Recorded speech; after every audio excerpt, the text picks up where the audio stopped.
Je suis Mayol Coutancet, je suis marié, j'ai 6 enfants et je suis cadre pour BNP Paribas au Havre, où j'ai exercé 2 missions. Une première responsabilité où j'ai été directeur commercial pour 20 agences en Normandie. Aujourd'hui, j'ai une mission en ressources humaines, mais entre ces 2 responsabilités, je suis parti pendant 3 ans à Bondy, dans les quartiers nord de la ville de Bondy, dans le 93, avec ma famille, pour l'association Le Rocher Oasis des Cités, qui est présente dans 9 quartiers prioritaires en France. La particularité de l'association, c'est que ses membres, donc la famille et les jeunes qui sont en service civique avec nous dans les actions, sont présents et habitent sur place dans le quartier. Quand le président de la République a annoncé le confinement, dans son allocution, il a dit chacun peut aller se confiner là où il veut. Les habitants se sont retournés vers nous et nous ont dit mais en fait il veut qu'on aille où? Nous on habite là. La première décision qu'on a prise avec notre équipe, ça a été vraiment de se confiner dans les locaux du Rocher et dans notre appartement pour pouvoir continuer à servir les habitants qui étaient autour de nous. La fracture numérique, la fracture scolaire, la fracture de l'emploi.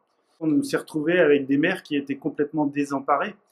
Comment est-ce que les familles pouvaient faire sans informatique, sans capacité à faire apprendre leurs enfants? Dans ces quartiers-là, souvent l'emploi est assez précaire et donc on a vu des familles venir vers nous pour de l'aide alimentaire alors que c'est des demandes que jamais elles nous auraient fait en temps normal.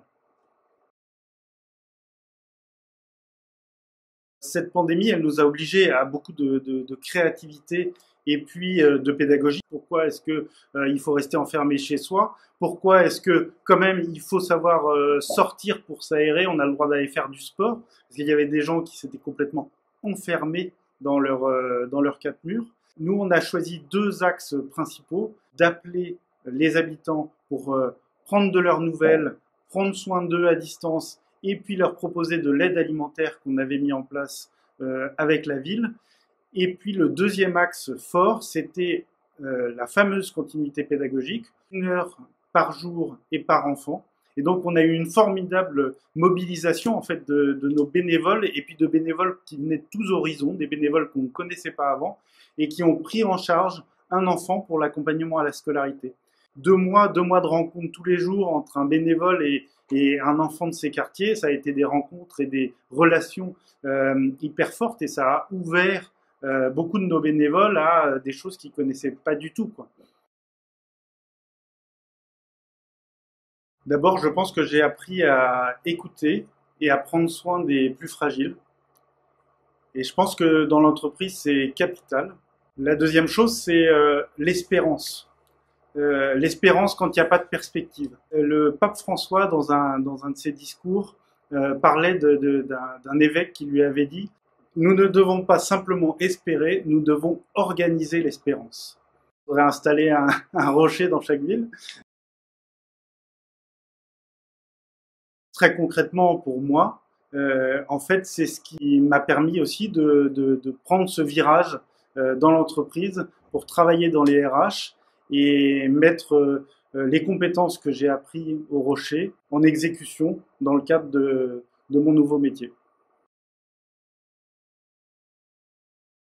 Alors moi, j'aime bien la, la parabole du bon samaritain. Parce que la parabole du bon samaritain, on peut avoir une double lecture, à la fois être la personne sauvée par le Christ, l'homme qui a été pris par les bandits, et à la fois on peut être le bon samaritain qui vient panser les plaies des pauvres et des plus fragiles, et donc panser les plaies du Christ à travers ça. Et cette image, moi, m'a beaucoup suivi pendant cette période au Rocher parce que, et à travers le service qu'on a eu pour ses habitants, ça a développé mon humanité et ma relation de foi au Christ.